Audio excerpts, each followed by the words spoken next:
ഇപ്പോഴത്തെ ഒരു സാഹചര്യത്തിൽ ISL നടക്കുമെന്ന് എനിക്ക് തോന്നുന്നില്ല. കാരണം അങ്ങനത്തെ ഒരു അവസ്ഥയിലേക്കാണ് പോകുന്നത്. ഇന്ന് ഒരു മീറ്റിംഗ് ഉണ്ടായിരുന്നു. അതായത് ജനറൽ മീറ്റിംഗ് ആയിരുന്നു. സ്പെഷ്യൽ ജനറൽ മീറ്റിംഗ് ആയിട്ട് കൊൽക്കത്തയിൽ വെച്ച് ഇന്ന് കമേഴ്ഷ്യൽ പാർട്ട്നേഴ്സിന് ബിഡ് നൽകിയിരിക്കുന്ന ജീനിയസ് സ്പോർട്സ് ജനറൽ മീറ്റിംഗും കൂടെ സ്പെഷ്യൽ ജനറൽ മീറ്റിംഗും കൂടെ ഒരു മീറ്റിംഗ് നടന്നിട്ടുണ്ടായിരുന്നു. പക്ഷെ അത് കാര്യമായിട്ടൊന്നും നടന്നിട്ടില്ല എന്ന് തന്നെ ഇപ്പോൾ 90s സ്റ്റോപ്പേജ് അടക്കം റിപ്പോർട്ട് ചെയ്യുന്നുണ്ട്.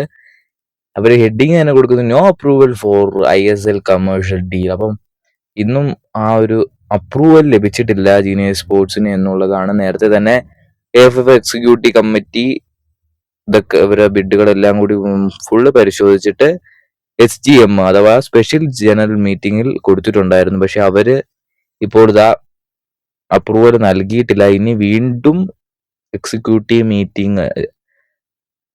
മീറ്റിംഗ് ഒന്നും കൂടി പരിശോധിച്ച് വീണ്ടും സ്പെഷ്യൽ ജനറൽ മീറ്റിംഗിന് കൊടുക്കേണ്ടി വരും എന്നുള്ളതാണ്. എന്തായാലും ഇതിങ്ങനെ റിപ്പീറ്റ് ആയിക്കൊണ്ടിരിക്കുമെന്നാണ് ഇപ്പൊ നമുക്ക് തോന്നുന്നത്. ഇപ്പം ഇന്നലേക്ക് അടക്കം ഹിന്ദുസ്ഥാൻ ടൈംസ് റിപ്പോർട്ട് ചെയ്ത് വെച്ചാൽ ഓൾ ഇന്ത്യ ഫുട്ബോൾ ഫെഡറേഷൻ ക്ലബ്ബുകളുടെ അടുത്ത് ഇപ്പോൾ കൺഫേം ചെയ്ത് പറഞ്ഞിട്ടുണ്ട് ISL പാർട്ടിസിപ്പേഷന് മുമ്പായിട്ടൊരു മീറ്റിംഗ് കാണും. അത് ജൂൺ 15 ഒരു മീറ്റിംഗ് ക്ലബ്സ് ഓണേഴ്സുമായിട്ട് കാണും. അതുപോലെ തന്നെ നിങ്ങൾ പാർട്ടിസിപ്പേഷൻ ഫീ ആയിട്ട് 1 കോടി രൂപ ISL ക്ലബ്ബുകൾ നൽകണം എന്നും കൂടി ഇപ്പോൾ പറഞ്ഞുകൊണ്ട്. അപ്പൊ ഈ പറയാനൊരു കാര്യം ചോദിക്കാനുള്ളതെന്ന് വെച്ചാൽ ഇപ്പോൾ കമേഴ്ഷ്യൽ പാർട്ട്നേഴ്സ് പോലും ഇല്ല. വീണ്ടും AFF തന്നെ നടത്താനാണോ താല്പര്യം? അതായത് 1 കോടിയൊക്കെ ചോദിക്കുന്നു.